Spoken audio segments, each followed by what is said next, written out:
soul sustenance and the true meaning of self-care.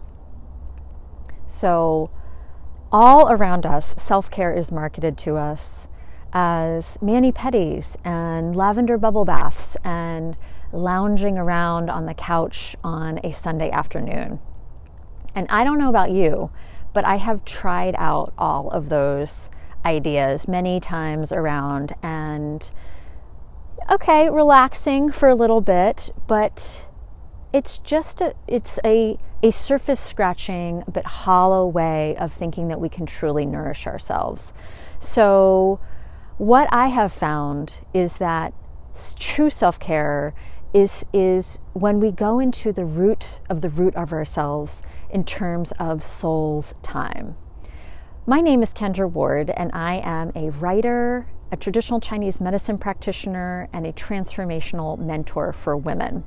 And what I have found is that even in the most successful, intelligent, successful in the ways that we describe that, intelligent, competent women, that this idea of self-care, true self-care, ends up being this Achilles heel over and over again. It's confusing. It's hard to know how to do that well. We're doing everything else so well in our lives, managing all these roles. But that is the area where I find that women there's a bit of a blankness. They're just still not really accessing or doing that very well for themselves in their lives. So when I think about true soul's time, it's that contemplative time. I find it in the early morning after I first wake up. It's a tone setting for me. It's a time to touch in with myself in a deeper way. It is worth its weight in spiritual gold for me. This is a very sacred time.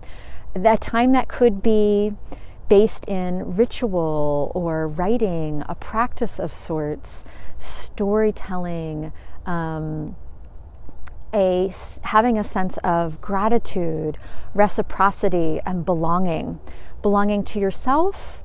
Maybe it's a sense of belonging to the natural world. So it is a time when I feel myself as sacred, and I feel into everything else around me in its sacredness.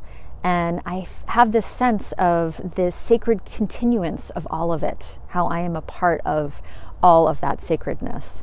So sometimes I have this soul's time indoors. If I'm able to, I'm doing it in nature. And there's so many reasons for that. The natural world has this way of nourishing us in all these ways that we can't in indoors. So part of that is just feeling into the flow of aliveness that the natural world provides. So when I find a sit spot, and this doesn't necessarily involve meditation, it could just mean sitting and observing, the periphery, getting this sense of everything around me. And what you observe when you do this is that there is this inherent push for life all around. So the birds, I see these tiny little woodpeckers making their way up the tree looking for insects, and there's this busyness actually. So here it's winter and the ground is slightly dormant, beginning to do its upward push. But even in this dormant, headed towards spring sort of time, there is this sense of aliveness. And when we go into nature, we allow ourselves to enter that flow of aliveness, to pull it into ourselves and to use it for our own energy as an energy source. So there is this sense of nature always reminding us of that soul's time.